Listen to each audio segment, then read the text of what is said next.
সমস্ত ধর্মের লোকেরা নিজ নিজ ধর্মগ্রন্থগুলোকে শ্রেষ্ঠতম কিতাব বলে আখ্যায়িত করবে কিনা? আমরা মুসলমানেরা যদি বলেন মুসলমান সব থেকে শ্রেষ্ঠতম কিতাব, উন্নতম কিতাব, সেরা কিতাব, সর্বশ্রেষ্ঠ কিতাব কোনটা? তাহলে মুসলমানরা বলবে শোনো গো, সব থেকে শ্রেষ্ঠতম কিতাব হচ্ছে ইসলাম ধর্মের ধর্মগ্রন্থ, যার নাম হচ্ছে কুরআনুল মাজিদ। বললে কি মেনে নিব?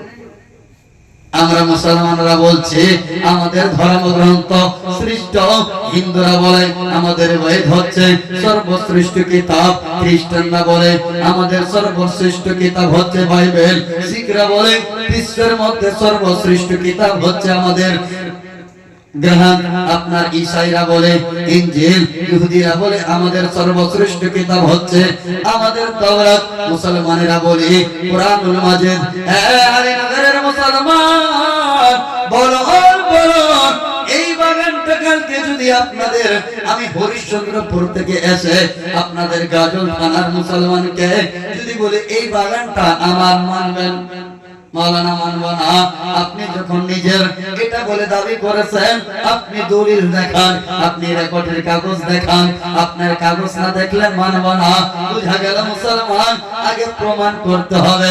এখন যদি সমস্ত ধর্মের লোকেরা নিজ নিজ ধর্মগ্রন্থগুলোকে শ্রেষ্ঠতম, উন্নতম, সেরা ধর্মগ্রন্থ বলে আখ্যায়িত করে, আপনারা বলেন মুসলমান এই ধর্মগ্রন্থ আমাদের কোরআনকে প্রমাণ করা লাগবে কিনা?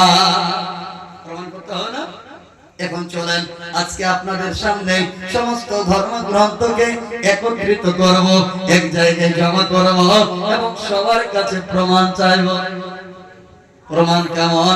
আপনাদের এই আলীনগর গাজল থানার আলীনগরে কোন মুসলমান আপনাদের বড় জামে মসজিদে নামাজ পড়তে একজন অজানা বেগানা একজন পুরুষ মানুষ নামাজ পড়তে আসলো ফজরের সময়, আপনি ভোরবেলায় মসজিদে নামাজ পড়তে গেছেন, দেখতে পাচ্ছেন একজন অজানা মানুষ।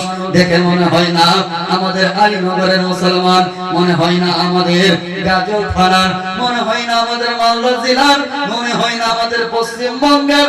লোকটাকে দেখে মনে হয় এই লোকটা অন্য কোথাকার, অন্য জেলার, অন্য রাজ্যের, অন্য দেশের। মানুষটাকে দেখলাম, কিচ্ছু বললাম না, একসঙ্গে ওযু করলাম, মসজিদে গেলাম, এক কাতারে নামাজ পড়লাম, কিয়াম সালামের পরে চলে গেলাম।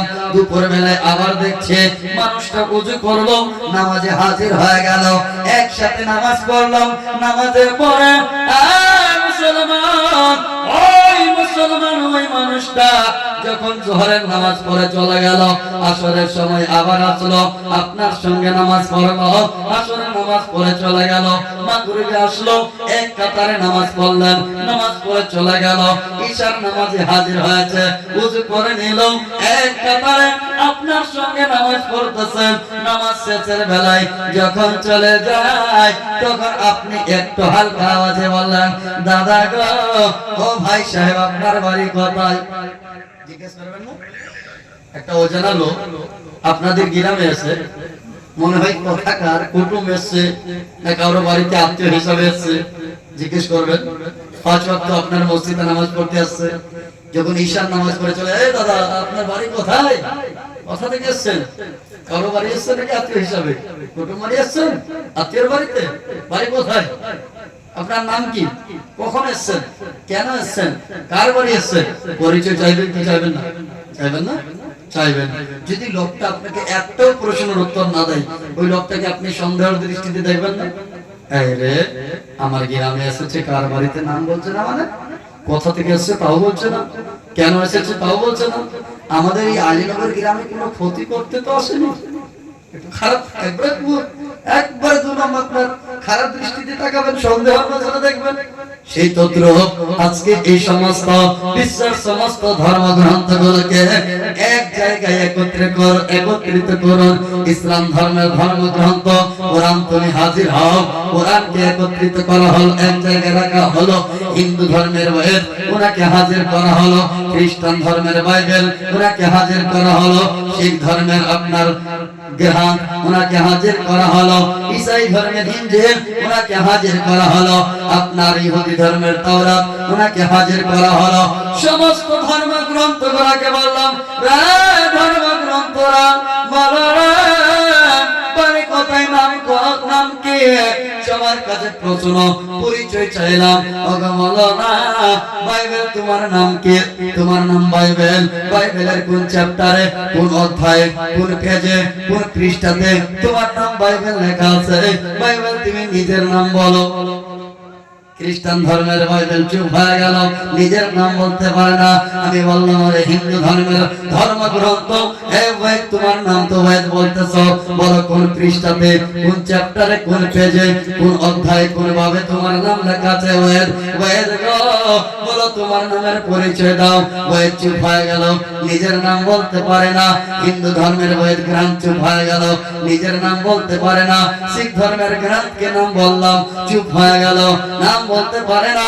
আমি যখন নাম জিজ্ঞেস করলাম, দেখো ইহুদি ধর্মের তাওরাত তোমার নাম বলো, সমস্ত ধর্মগ্রন্থগুলা নাম বলতে পারে না, সবাই চুপ হয়ে গেল।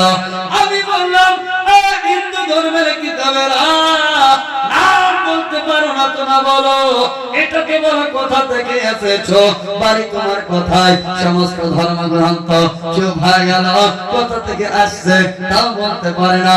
আমি বললাম, কোথা থেকে আসছো বলতে যদি না পারো, তাহলে এটা বলো কার বাড়িতে এসেছো? সমস্ত ধর্মগ্রন্থ চুপ।